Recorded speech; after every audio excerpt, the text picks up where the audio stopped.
News, বাংলায় খবর, বাঙালির খবর। তৃণমূল কংগ্রেস আর মমতা বন্দ্যোপাধ্যায় আমার বাপ্পা পান্ত করছে। কার হাত শক্তিশালী করছে এই কংগ্রেস? কার হাত শক্তিশালী করছে এই সিপিএম? আপনারা জানেন। এই পরিযায়ী নেতা একবার দাঁড়ায় রায়গঞ্জে, একবার দাঁড়ায় উত্তর কলকাতায়, একবার দাঁড়ায় মুর্শিদাবাদে।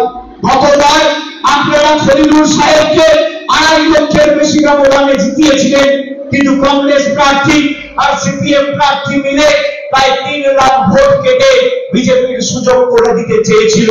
এবার যাতে তার পুনরাবৃত্তি না হয়, 5 লক্ষ ভোটে জঙ্গিপুর লোকসভা থেকে মামাটি মানুষের প্রার্থী খলিলুর রহমানকে জেতানোর অঙ্গীকার আজকে এই সভা থেকে আপনাদের নিতে হবে।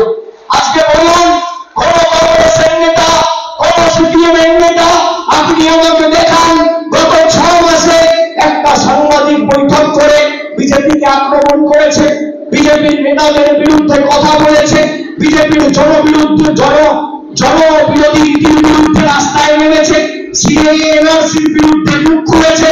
তারা খোলেনি। তাদের কাজ হচ্ছে বিজেপির হাত শক্তিশালী করা। আর যারা সিপিএম এর বিরুদ্ধে লড়াই করেছিল, আদর্শগতভাবে কংগ্রেসের হাত ধরে রাজনৈতিক জীবন শুরু করেছিল, এই সভামঞ্চে আমরা যারা রয়েছে সবাই কংগ্রেসের হাত ধরে আমরা রাজনৈতিক জীবন শুরু করেছিলাম। মমতা বন্দ্যোপাধ্যায় 90-এর দশক থেকে বলেছিল যে সিপিএম কে যদি বাংলা থেকে উৎখাত করতে হয় তাহলে এই সিপিএম হচ্ছে কংগ্রেসের বিল্ডিং। আজকে আপনি কি দেখছেন? কংগ্রেসের নেতা কাস্তে হাতুড়ি তারা উত্তরীয় পরে হাতে লাল ঝান্ডা নিয়ে মিছিল করছে, নিজেদের স্বার্থ চরিতার্থ করতে কাস্তে হাতুড়ির সাথে মিশে গেছে হাত। আর অধীর চৌধুরীও আজকে খাচ্ছে ছাইবাড়ির রক্ত মাখা ভাত। আমাদের লজ্জা যে এই কংগ্রেসকে মালদা মুর্শিদাবাদের মানুষ একদিন সমর্থন করেছিল একটুক আশা আকাঙ্ক্ষা নিয়ে। এই বারবার বলেছে যে আমি চ্যালেঞ্জ করছি মমতা ব্যানার্জি আর অভিষেক ব্যানার্জি বহরমপুর থেকে প্রার্থী হন। আপনি চ্যালেঞ্জ করতে পারেন, কিন্তু প্রশ্ন এটাই যে আপনি মমতা ব্যানার্জিকে চ্যালেঞ্জ করলে কার হাত শক্তিশালী হচ্ছে? বিজেপির হাত শক্তিশালী হচ্ছে না ভাইরা? ভাইরা বলুন, কংগ্রেস আর সিপিএম এর কার্যকলাপ দেখে আপনাদের উপলব্ধি কি? কার হাত শক্তিশালী হচ্ছে? কার হাত শক্তিশালী হচ্ছে? জোরে বলো। বিজেপিকে যদি উচিত শিক্ষা দিতে হয় তাহলে কাকে ভোট দেবেন? বিজেপির যদি জামানত বাজেয়াপ্ত করতে হয় কাকে ভোট দেবেন?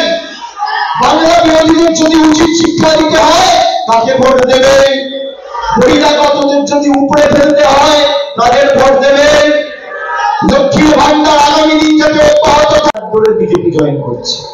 কি করুণ পরিস্থিতি দেশে, আপনারা ভাবতে পারছেন?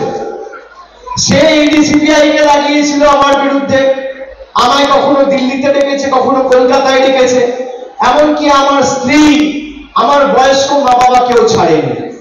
সবাইকে ডেকেছে, সবাইকে হেনস্থা করেছে। পরবর্তীকালে আমি যাতে মিটিং না করতে পারি আমার হেলিকপ্টার পর্যন্ত রেড করেছে ইনকাম ট্যাক্স দিয়ে। আর 2 দিন আগে আমাকে মারার পরিকল্পনা করেছিল, সেটাও কলকাতা পুলিশ হাতে নাতে ধরেছে। আমি আমার প্রাণ নিয়ে চিন্তিত নই, আমি মানুষের জন্য কাজ করার লোক, আর আমি মানুষের সর্বক্ষণের কর্মী।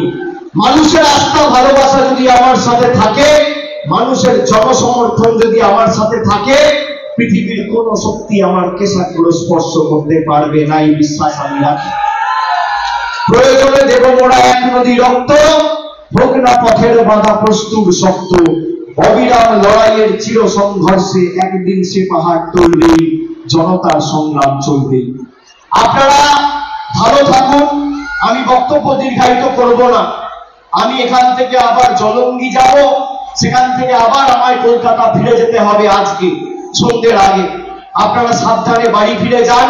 তৃণমূল কংগ্রেস আপনার সাথে ছিল, আছে আর থাকবে। আমাদের খবরগুলি নিয়মিত দেখতে চ্যানেলটি সাবস্ক্রাইব করুন এবং বেল আইকনটি ক্লিক করুন।